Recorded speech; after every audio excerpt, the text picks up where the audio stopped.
कभी आप ब्रह्म मुहूर्त में जगे हैं? जगकर देखिए, संध्या होने के पश्चात जब रात्रि का अंधकार सारे संसार को धीरे धीरे अपने अंधकार में निगलने लगता है, तो यही अंधकार ब्रह्म मुहूर्त में भोर होने से ठीक पूर्व तनिक अधिक काला हो जाता है।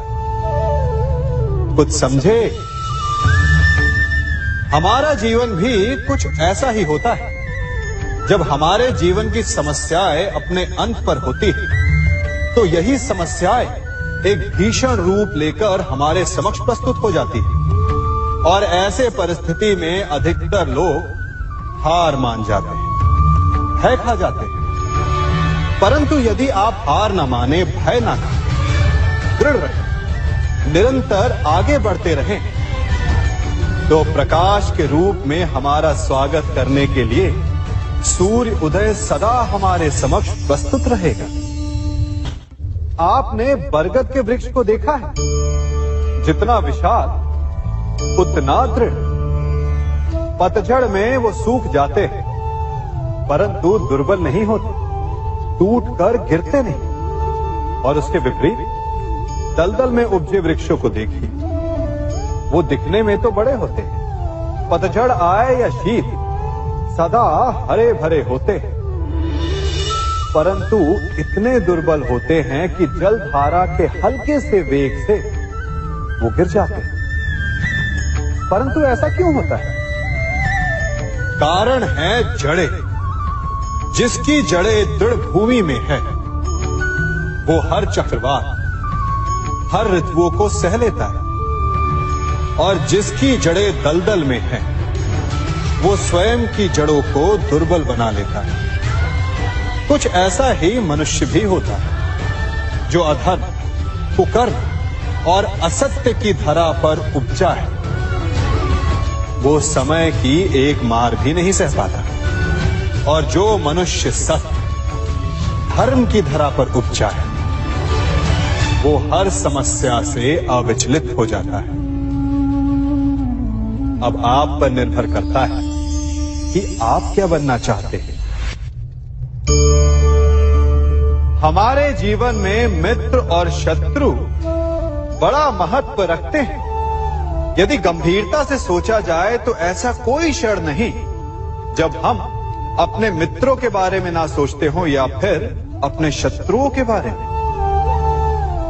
हमारा हर कार्य या तो हमारे मित्रों के हित के लिए होता है या फिर हमारे शत्रुओं के अहित के लिए। हम हर स्थान या तो अपने मित्रों के साथ होते हैं या फिर अपने शत्रुओं के साथ। कोई नहीं चाहता कि उनका शत्रु प्रसन्न रहे। हर कोई अपने शत्रु को नष्ट कर देना चाहता है, और ऐसा करने के लिए वो हर संभव प्रयास करता है। उसे आर्थिक, मानसिक और शारीरिक हानि पहुंचाने का प्रयास करता है। परंतु यदि मैं आज आपको ऐसा मंत्र सिखाऊं जिससे आप अपने शत्रु को सदा के लिए नष्ट कर दे तो, और वो मंत्र है मित्र बनाना। अपने सभी शत्रुओं को अपना मित्र बना लीजिए और आपके सारे शत्रु स्वतः ही समाप्त हो जाएंगे। मैं क्या कर रहा हूं? मैं दिए प्रज्वलित कर रहा हूं ताकि अंधकार को मिटा सकूं। अब आप कहेंगे कि इसमें कौन सी बड़ी बात है ना? परंतु इसमें महत्वपूर्ण बात समझने के लिए यह है कि मैं क्या नहीं कर रहा हूं, और मैं अंधकार नहीं कर रहा हूं। क्योंकि अंधकार को मिटाने के लिए प्रकाश का अस्त्र तो उठाना ही पड़ता है। बुराई को बुराई से नहीं, अच्छाई से जीता जाता है। अन्याय को अन्याय से नहीं, न्याय से लड़ा जाता है। क्रोध को क्रोध से नहीं, क्षमा का साथ लेना होता है। ठीक उसी प्रकार एक लोहा लोहे को काटता है, परंतु एक ठंडा लोहा ही गर्म लोहे को काट सकता है। इसलिए यदि आपको अपने जीवन में विजयी होना है, तो अपने शस्त्रों को, अपने अस्त्रों को सोच समझ कर उठाइए, क्योंकि एक अनुचित सोच परिणाम पर भारी प्रभाव डाल सकती है। आप सब सोच रहे होंगे कि ये क्या मैं करने लगा। मैं इस पौधे को जड़ से उखाड़ रहा हूं। आश्चर्य हो रहा है ना कि एक पौधे को उखाड़ना या काटना ना केवल एक अपराध है अपितु पाप भी है। तो फिर मुझे ऐसा करने की क्या आवश्यकता पड़ गई? क्योंकि कई बार विनाश ही सृजन तक पहुंचाता है। यदि नया भवन बनाना हो तो पुराने भवन को गिराना पड़ता है। व्यवस्था को परिवर्तित करने के लिए क्रांति लानी पड़ती है। और उसी प्रकार यदि किसी वृक्ष या किसी पौधे की जड़ों में घुन लग जाए या उसका मूल सड़ जाए तो उसे जड़ से उखाड़ देना ही श्रेयस्कर होता है, ताकि उस स्थल पर नए पौधे उपज सके। युद्ध करना पर्याय नहीं, परंतु कभी कभी शांति के लिए युद्ध करना आवश्यक हो जाता है। सार में सबसे श्रेष्ठ क्या है? फूल या कांटे, प्रेम या घृणा, संपन्नता या दरिद्रता, मित्र या शत्रु? बताइए। अब आप भी कहेंगे कि भला ये कोई पूछने की बात हुई? अवश्य, फूल, प्रेम, संपन्नता और मित्र ही श्रेष्ठ है। परंतु क्या आपने अपने जीवन में कभी सोचा है कि हर एक भाव, हर एक वस्तु, हर एक घटना का एक गुण धर्म होता है? त्वचा पर जलन करने वाले फूलों से अधिक श्रेष्ठ वो कांटे हैं जिनसे आप अपने घर की बाढ़ बनाते हैं ताकि वन्य पशु आपके भीतर ना आ सके। वो प्रेम श्रेष्ठ नहीं जो आपको अंधा, लोभी, पक्षपाती बनाता। वो घृणा श्रेष्ठ है जो आपको नया मार्ग दिखाता। वो संपन्नता श्रेष्ठ नहीं जो आपको कृपण बनाता, मद्दांध बनाता। वो दरिद्रता श्रेष्ठ है जो आपको जीवन में परिश्रम करने की शिक्षा दे। कुविचार देने वाले, बुरा मार्ग दिखाने वाले मित्रों से अधिक श्रेष्ठ वो शत्रु होते हैं जो हमें जीवन का लक्ष्य देते। इसलिए अपने जीवन में हर वस्तु, हर भाव, हर घटना के गुण धर्म को पहचानिए और उसके पश्चात अपना चयन कीजिए। स्वर्ण। हम सभी को अपने जीवन में स्वर्ण से कभी ना कभी कुछ ना कुछ थोड़ा या अधिक मोह होता ही है ना? परंतु क्या आपने कभी सोचा कि स्वर्ण को प्राप्त कैसे किया जाता है? जब भूमिगत खदानों से स्वर्ण को निकाला जाता है तब वो एक पाषाण की भांति होता है। ऐसा पाषाण जिससे आप किसी को भी मार सकते हैं, परंतु उसे आभूषण के रूप में स्वयं के शरीर पर धारण नहीं कर सकते। यदि उसे आभूषण बनाना है तो उसे लंबी यात्राएं करनी होती है। उस पाषाण को पिघलना होता है। सुनार के हथौड़ी की अनेकों चोटें खानी पड़ती है। फिर काट छाट और उसके पश्चात जाकर वो ऐसा आभूषण बनता है जो हमें वर्षों तक, सदियों तक लुभाता रहता है। इसलिए यदि आपको समय पर विजय पानी है तो स्वयं के निर्माण पर समय देना होगा। हम सभी सुनते आए कि जो वीर होता है, साहसी होता है, शौर्यवान होता है, उसके समक्ष सारा संसार झुकता है। वीर भोग्य वसुंधर। परंतु वीरता है क्या? शौर्य क्या है? साहस क्या है? साहस युद्ध नहीं, वीरता विजय नहीं, शौर्य कभी ना गिरना नहीं। साहस किसी चुनौती के समक्ष खड़े होने का भाव है, तो वीरता उस चुनौती को उत्तर देने के लिए पूर्ण परिश्रम लगा देना है। और शौर्य का अर्थ है गिरकर फिर से उठने का साहस रखना, बार बार प्रहार करके वीरता दिखाना, निरंतर प्रयास करते रहना, निरंतर परिश्रम करते रहना।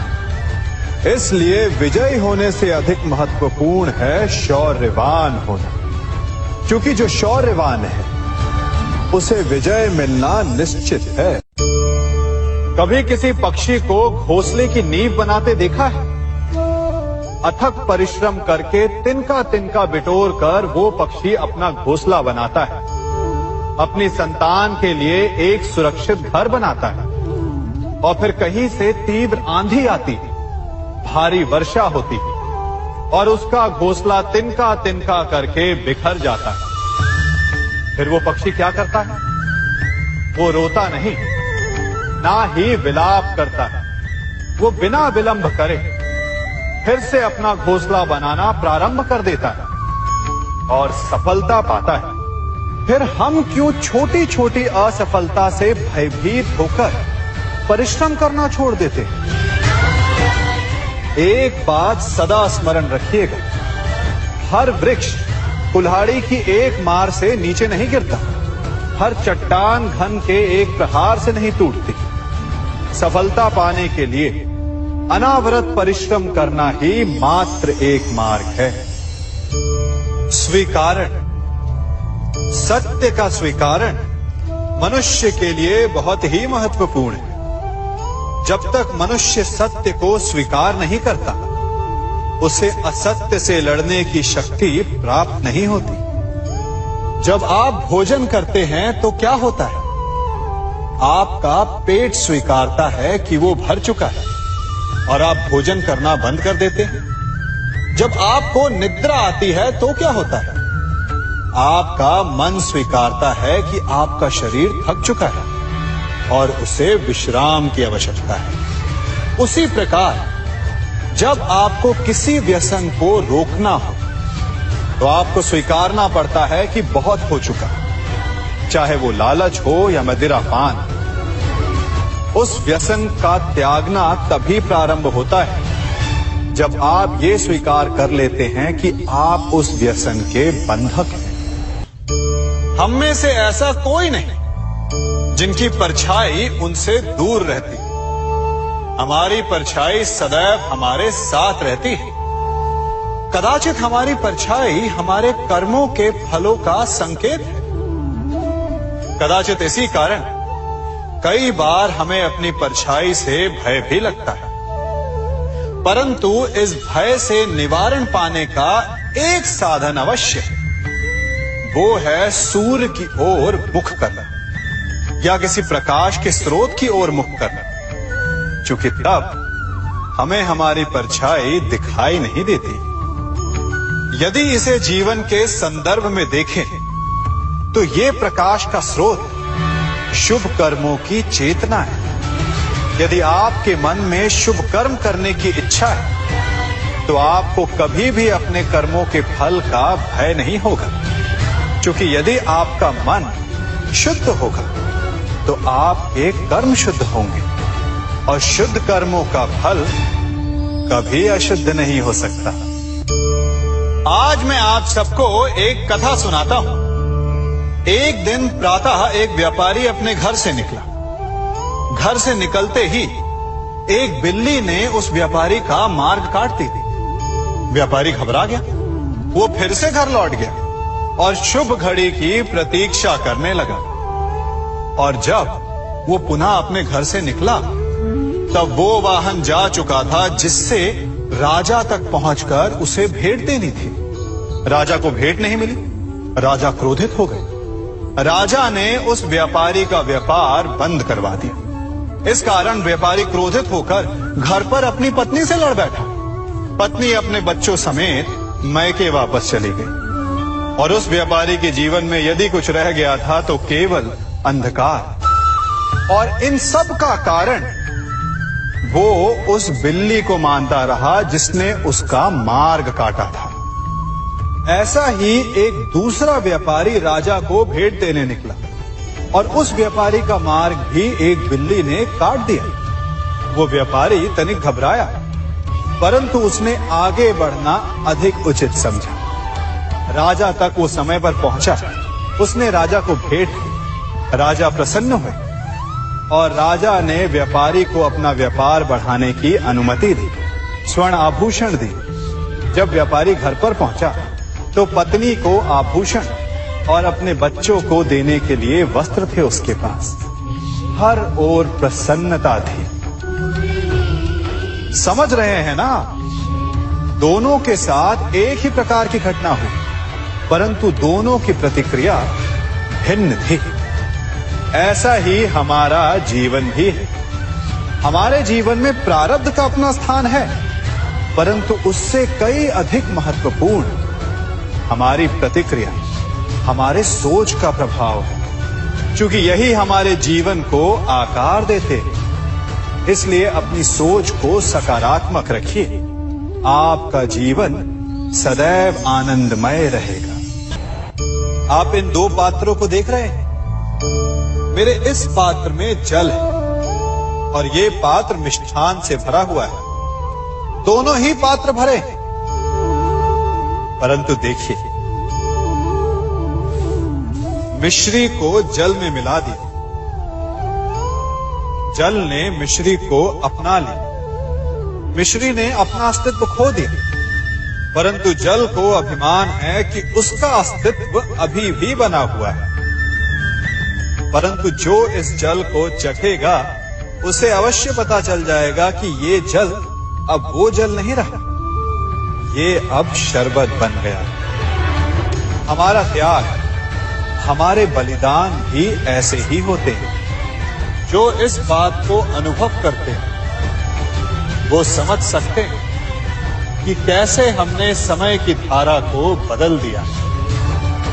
जो बलिदान देते हैं उनका अस्तित्व कभी नष्ट नहीं होता, अपितु उनका बलिदान संसार में कुछ ना कुछ परिवर्तन अवश्य लाता है। हम सभी कभी न कभी, कहीं न कहीं अपने जीवन में यात्रा अवश्य करते हैं। हमारी यात्रा में कभी पक्के रास्ते आते हैं तो कभी कच्चे रास्ते। पक्के रास्ते मनुष्य बनाता है और कच्चे रास्ते जानते हैं कैसे बनते हैं? चलते चलते बन जाते हैं। जब लोग एक स्थान से जाते हैं तो पैरों के दबाव से नीचे की घास कुचल जाती है। बार बार उस मार्ग से जाने से धीरे धीरे मार्ग स्वतः ही बन जाता है। और यही जीवन है, यही नियति है। जब आपके जीवन में आपको मार्ग ना मिले तो रुकिए नहीं, आगे बढ़ते रहिए और आपके पैरों के दबाव से मार्ग स्वतः ही बन जाएगा। हम सभी अपने जीवन में सफलता चाहते हैं, है ना? उसके लिए हम रात दिन परिश्रम करते हैं, कड़ी मेहनत करते हैं, परंतु फिर भी असफल हो जाते हैं। परंतु ऐसा क्यों होता है? कभी सोचा आप सबने? क्योंकि सफलता पाने का मंत्र बड़ा कठिन नहीं, बड़ा सरल है। उचित विचार, उचित समय, उचित स्थान पर उचित प्रहार। जब आपके विचार, समय, स्थान और प्रहार यानी परिश्रम उचित है तो सफलता आप ही को मिलेगी। जिस प्रकार एक लोहार लोहे से कुछ बनाते समय उस लोहे के सही ताप तक के आने की प्रतीक्षा करता है और समय आने पर उचित स्थान पर पर्याप्त बल से प्रहार करता है और लोहा आकार ले लेता है, ठीक उसी प्रकार आपकी सफलता भी आकार लेती है। हम सभी को अपने जीवन में कभी ना कभी निराशा मिलती है, असफलता मिलती है और अधिकतर लोग इसके पश्चात भाग्य का रोना लेकर बैठ जाते हैं। कुछ कहते हैं कि जिस स्थान पर मैं हूं उससे कई ऊंचे स्थान पर होने के योग्य था, परंतु नहीं जा पाया। किसी को पीड़ा है कि उसे जो मिलना चाहिए था वो उसे नहीं मिला। भाग्य ही बुरा था। भाग्य क्या होता है? भाग्य वन में खिला पुष्प देवताओं को चढ़ाया जाएगा या किसी सुंदरी की वेणी में वो सजेगा या फिर उसे कुचल कर उत्पाद बना दिया जाएगा ये सब एक पुष्प के नियंत्रण में नहीं होता, परंतु जब तक उस पुष्प का अस्तित्व है, सुगंध बिखेरना उसके वश में अवश्य है। परंतु भाग्य हमारे वश में नहीं, और जो हमारे वश में नहीं उसके लिए दुखी होने से क्या होगा। कर्म पर वश है, वो कीजिए और धीरे धीरे भाग्य आपके वश में आ जाएगा, क्योंकि कर्म ही प्रधान है। मनुष्य की सबसे बड़ी दुर्बलता क्या होती है? सोचिए। धन, प्रेम, अहंकार। मनुष्य की सबसे बड़ी दुर्बलता होती है उसके रहस्य। चाहे आप कितने भी शक्तिशाली क्यों ना हो, कितने भी प्रबल क्यों ना हो, परंतु उसके रहस्य उसके नाश की चाबी होती है। इसलिए यदि प्रबल रहना है, शक्तिशाली रहना है, समर्थ रहना है, तो अपने रहस्य को किसी को भी ना बताएं, ना मित्र को और ना ही शत्रु को, क्योंकि समय पड़ने पर कब कौन शत्रु हो जाए ऐसा कहना संभव नहीं। विभीषण को रावण के अमृत कुंड का ज्ञात था, इसीलिए प्रभु श्री राम रावण का वध करने में सफल हो सके। इसलिए उचित यही है कि आप अपने रहस्य को स्वयं तक ही सीमित रखें। मनुष्य का मन बड़ा विचित्र होता है, कल्पना में ही विकास करता है, संपन्न भविष्य का स्वप्न देखता है और कल्पना में ही जो नहीं हुआ उससे भय खाता है। और यही भय मनुष्य का सबसे बड़ा शत्रु है। हमारे भविष्य के मार्ग में, हमारे आनंद के मार्ग में सबसे बड़ी बाधा है। अब आप लोग मुझसे पूछेंगे कि इसका तोड़ क्या है, भय से मुक्ति कैसे पाई जाए? तो ये प्रश्न आप स्वयं से पूछिए। तनिक सोचिए, जब आप एक सुंदर भविष्य की कामना करते हैं तो उसे पाने के लिए आप परिश्रम करते हैं ना। ठीक उसी प्रकार भय से मुक्ति पाने के लिए आप उससे लड़ जाएं और उसका निवारण आपको स्वतः ही मिल जाएगा। इसलिए जब भी भय आपको सताए तो उससे भागे नहीं, उससे घबराए नहीं, क्योंकि भय का काम ही होता है आपको भयभीत करना। इसलिए जब भी भय आप पर आक्रमण करे तो आप भी उस पर पहले ही आक्रमण कर दें। हम सब मित्रों के साथ रहना चाहते हैं, शत्रुओं से दूर रहना चाहते हैं। क्यों? क्योंकि हमें जीवन में आनंद पाना है, जीवन में आगे बढ़ना है, स्वयं को संपन्न देखना है। और यदि किसी से भी आप पूछेंगे कि जीवन में सफलता पाने के लिए सबसे अधिक आवश्यकता किसकी होती है, तो हर एक आपको लगभग एक ही उत्तर देगा। सफलता प्राप्त करने के लिए आपको सच्चे मित्रों की आवश्यकता होती है। परंतु यदि आपको और अधिक सफल होना है तो आपको केवल मित्रों की नहीं, शत्रु की अधिक आवश्यकता है। अब आप कहेंगे, ये मैंने कैसी बात कर दी? तनिक स्वयं सोचिए। जब भी संकट आता है तो मित्र क्या करते हैं? आपकी सहायता करने के लिए आपके साथ खड़े हो जाते हैं, और संकट के समय में शत्रु और बड़ा संकट बनकर हमारे समक्ष खड़े हो जाते हैं। मित्र हमें सहायता देते हैं, अपनी शक्ति देते हैं, परंतु शत्रु आपके भीतर छिपी शक्ति को बाहर लाता है, आपको और अधिक बलवान बनाता है। संगति या साथ, मित्र और साथी मनुष्य के व्यक्तित्व के लिए सबसे महत्वपूर्ण होते हैं। अब आप कहेंगे, ये कैसे? मनुष्य अवश्य अपने व्यक्तित्व के लिए उत्तरदायी होता है, परंतु मनुष्य संगति में ना चाहते हुए भी उसका व्यक्तित्व संगत की भांति हो जाता है। इन पात्रों को देख रहे हैं? मध्य में जल रखा है, इसमें दूध है और इसमें मलिन कीचड़ रखा है। यदि मैं इस जल को इस दूध में मिलाता हूं तो ये जल दूध बन जाता है, और यदि इसी जल को इस मलिन कीचड़ में मिलाता हूं तो क्या हुआ? ये जल कीचड़ बन गया। ऐसी कोई युक्ति नहीं कि जल बिना घुले मिले दूध या कीचड़ में अपना अस्तित्व बनाए रखे या उनसे अलग रहे। और ठीक ऐसा ही मनुष्य के जीवन में भी होता है।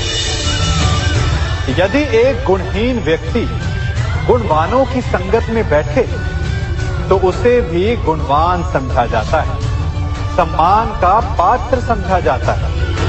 और यदि एक गुणवान व्यक्ति गुणहीनों की संगत में बैठे तो उसे भी तिरस्कार मिलता है। इसलिए अपने जीवन में सदैव संगति सोच समझकर सावधानी से चुनिएगा। कभी खेत में किसी किसान को खेती करते देखा है? वो उसे सींचता है, उसे जोतता है, पशु पक्षियों से खेत की फसल की रक्षा करता है, परंतु एक बात का वो सबसे विशेष ध्यान रखता है कि कहीं खेत में खरपतवार ना उग जाए, क्योंकि एक खरपतवार खेत की सारी फसल को नष्ट कर सकती है। ठीक उसी प्रकार यदि वंश की कोई संतान खोटी निकल जाती है तो वो समूचे वंश का सर्वनाश कर देती है। इसीलिए संतान के लालन पालन में विशेष ध्यान देना आवश्यक होता है, क्योंकि संतान वो फसल होती है जो वंश के आने वाले समय को महान बना सकती है या फिर वंश का पतन भी कर सकती है। मनुष्य भी बड़ा विचित्र प्राणी है। अपनों से नीचे के स्तर के लोगों को वो हे दृष्टि से देखता है, उनका उपहास उड़ाता है, उनसे बार बार कहता है कि तुम्हारा कुछ नहीं हो सकता, तुम भविष्य में कुछ नहीं कर पाओगे। जब मनुष्य के पास धन संपत्ति मान होता है तो वो दूसरों का आदर नहीं करता, परंतु वो एक बात भूल जाता है कि उससे भी अधिक शक्तिशाली कोई अस्तित्व में है, और वो है समय। काल काल अपना चक्र कब बदलेगा ये कोई नहीं जानता। समय अपनी करवट कब लेगा ये कोई नहीं जानता। कोयला भी समय के साथ साथ हीरे में परिवर्तित हो जाता है। इसलिए जीवन में कभी भी किसी का भी उपहास नहीं उड़ाना चाहिए।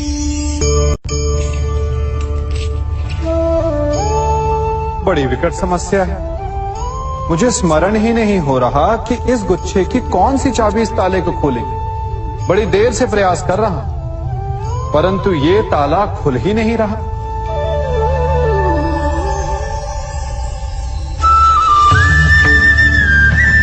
ऐसी परिस्थिति में आप क्या करेंगे? अधिकतर लोग ऐसी परिस्थिति में अपनी आशा खो बैठते हैं। उन्हें लगता है कि चाबी खो गई। वो तिलमिला जाते हैं, क्रोधित हो उठते हैं, परंतु उस समय धैर्य रखें तो गुच्छे की अंतिम चाबी ताला खोल सकती है। कुल्हाड़ी का अंतिम प्रहार वृक्ष को काट के गिरा देता है, परंतु क्या सत्य में कुल्हाड़ी का अंतिम प्रहार वृक्ष को काट के गिरा देता है? आपको आपका लक्ष्य दिला देता है? नहीं, आपका निरंतर प्रयत्न ही आपको सफलता दिलाता है। जब आपका मन निराश तो अपने कार्य में दुगनी उत्साह से जुट जाइए, क्योंकि अनावरत बहता जल ही कठोर चट्टान को काट सकता है। सफलता का मूल है परिश्रम, प्रयास और आशा। मनुष्य का जीवन ऋतुओं के समान होता है। आज ग्रीष्म तो कल वर्षा, परसों शीत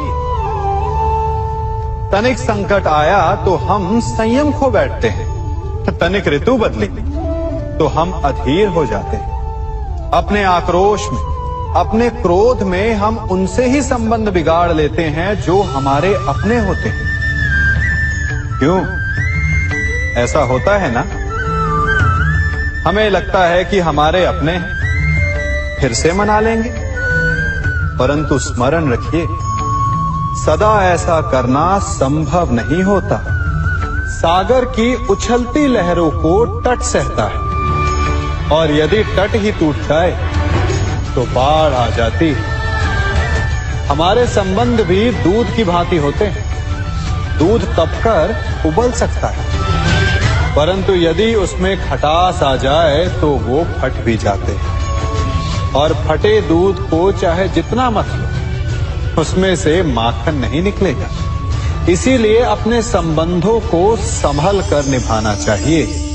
कभी चुंबक को देखा है कैसे वो लोहे की ओर आकर्षित होता है, और कैसे वो लोहे को अपनी ओर आकर्षित करता है?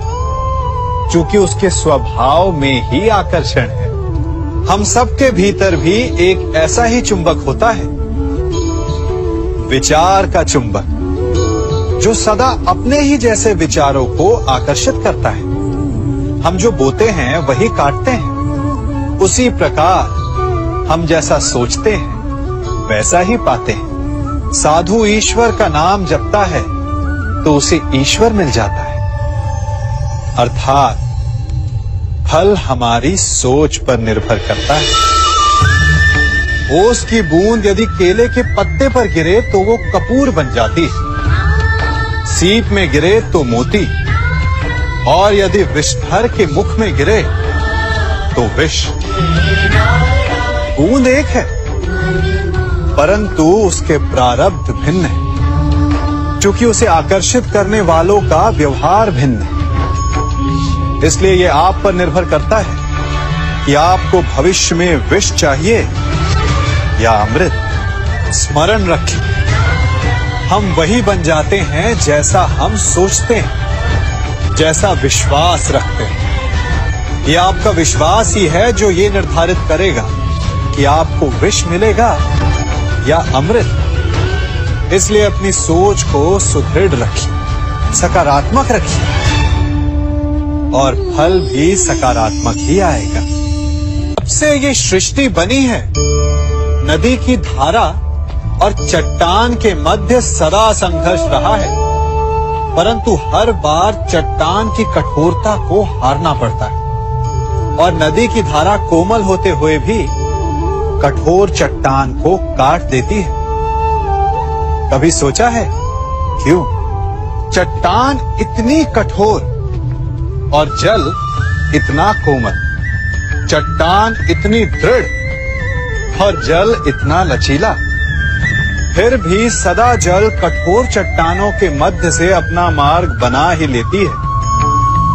कारण केवल एक है, और वो है लगातार चलने की क्षमता। जल बढ़ता रहता है, चट्टान अडिग रहती है। इसी कारण जल चट्टान को काटकर मार्ग बना लेता है। इसलिए लगातार चलते रहिए, रुकिए मत, क्योंकि चट्टान जैसी हर समस्या को आप भी जल की तरह काट सकते हैं। इस फल को देख रहे हैं आप? अभी अभी अपनी डाल से अलग हुआ है। बड़ा दुख होता है ना जब आप अपने उद्गम से अलग होते हैं, परंतु ये दूरी भी आवश्यक है। अब इस फल को ही ले लीजिए। अपने जीवनदाता वृक्ष से अलग होकर ये ना केवल किसी की भूख शांत करेगा, अभी तो इसके भीतर के बीज से एक नए वृक्ष का सृजन भी होगा और कई फल जन्मेंगे। सृजन की प्रतिक्रिया में पीड़ा आवश्यक है। यदि पीड़ा नहीं होगी तो सृजन नहीं होगा। पीड़ा अपने उद्गम से दूर होने, पीड़ा अपनों से दूर होने। इस फल की भांति हम मनुष्यों को भी अपने उद्गम से, अपने सगे संबंधियों से अलग होना पड़ता है। और यही अलगाव एक नए सृजन को, एक नई सृष्टि को, एक नए विकास को जन्म देता है। इसलिए ऐसे अलगाव से दुखी मत होइए, उसका स्वागत कीजिए, क्योंकि ये विकास की नींव है। अपराध वो भावना है जिसके कारण संसार में सदा दुख ही व्याप्त रहता है। हम सब अपराधियों से घृणा करते हैं, उन्हें कोसते हैं, परंतु क्या कभी विचार किया है कि कोई भी जन्म से अपराधी नहीं होता? तो ऐसा क्या कारण है कि कोई इतना बुरा बन जाता है कि वो बुराई की सीमाएं ही पार कर जाए? कारण है कामना। यदि कामना पर नियंत्रण ना रखा जाए, यदि कामना को पूर्ण करने के लिए परिश्रम ना किया जाए, तो वो तृष्णा में बदल जाती है, और तृष्णा लालच में, और लालच छल में, और छल करते ही मनुष्य अपराध की ओर अपने पग बढ़ा देता है। इसलिए ये अत्यंत आवश्यक है कि मन की कामनाओं पर नियंत्रण रहे। यदि मन पर नियंत्रण रहेगा तो अपराध पर स्वयं ही नियंत्रण हो जाएगा। हम सबका मन करता है कि हम जीवन में ऐसे शिखर पर पहुंचे जहां हमसे ऊपर कोई ना हो, जहां हमें कुछ करने की आवश्यकता ना पड़े, है ना? कुछ लोग इस शिखर पर पहुंच भी जाते हैं, परंतु उनका मन सदा विचलित रहता है। इतनी मनोरंजक बात है ना कि जिस विश्राम को पाने के लिए हम इतनी मेहनत करते हैं, इतना परिश्रम करते हैं, वो हमें मिलता ही नहीं। कारण स्वयं सोचिए, वन का राजा होने के पश्चात भी सिंह को अखेट के लिए परिश्रम क्यों करना पड़ता है? सोचिए। मैं बताता हूं, क्योंकि राजा होने का अर्थ ये नहीं कि वो सदा सोता रहे और मृग स्वयं उसके समक्ष आकर कहेगा कि आइए महाराज, मुझे खाकर अपनी भूख मिटाइए। तो समझ लीजिए, कार्य आपके परिश्रम से संपन्न होते हैं, केवल कामना से नहीं। यदि आप नीचे हैं तो सदा स्मरण रखें कि आपका परिश्रम ही आपको ऊंचाइयों पर ले जाएगा, और यदि आप ऊंचाई पर हैं तो वहां पर भी रहने के लिए आपको निरंतर परिश्रम करते रहना होगा। अर्थात परिश्रम से मुक्ति नहीं है, क्योंकि परिश्रम ही जीवन है। सबसे अधिक महत्वपूर्ण क्या है? जीवन, या जो जीवन में पाया, यात्रा, या यात्रा पूर्ण करने के बाद पाया गया लक्ष्य, कर्म या उसके फल? बहुत ही महत्वपूर्ण परंतु विकट प्रश्न है ना? परंतु तनिक धीरज से सोचेंगे तो इसका उत्तर अधिक कठिन नहीं है। यदि जीवन यात्रा है तो उसका लक्ष्य क्या होना चाहिए? स्वयं सोचिए। मान, संतान, धन?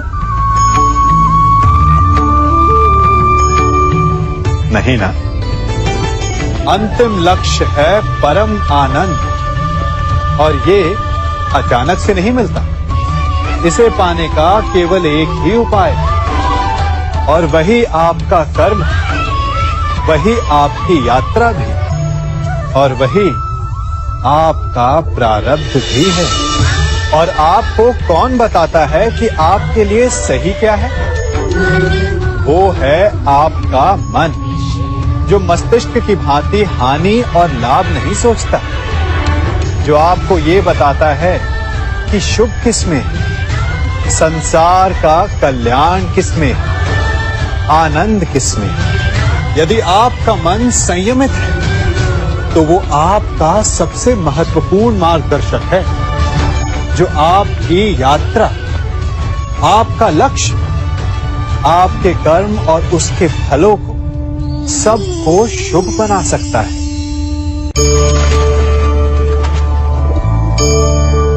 इन पक्षियों को देख रहे हैं आप? इनका उड़ना वायु में इतना संतुलन मुक्त कर देता है ना? इन्हें उड़ते देख आपके मन में भी इच्छा होती होगी कि इन्हीं की भांति आप भी स्वतंत्रता से उड़ पाएं। ईर्ष्या होती है ना, जब आप इन्हें खुले आकाश में ऐसे विचरण करते देखते हैं। पर कभी सोचा है इस उड़ान को, इस स्वतंत्रता को पाने के लिए कितना परिश्रम, कितना अभ्यास किया होगा इन्होंने?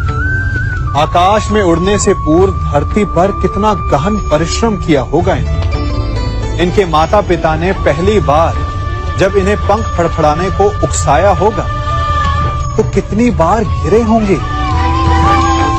पहली बार वायु में उड़ते समय कितना भय लगा होगा इन्हें। अपनी पहली उड़ान के पश्चात धरती पर उतरते समय गिरकर कितनी चोट खाई होगी। इस उड़ान का, इस स्वतंत्रता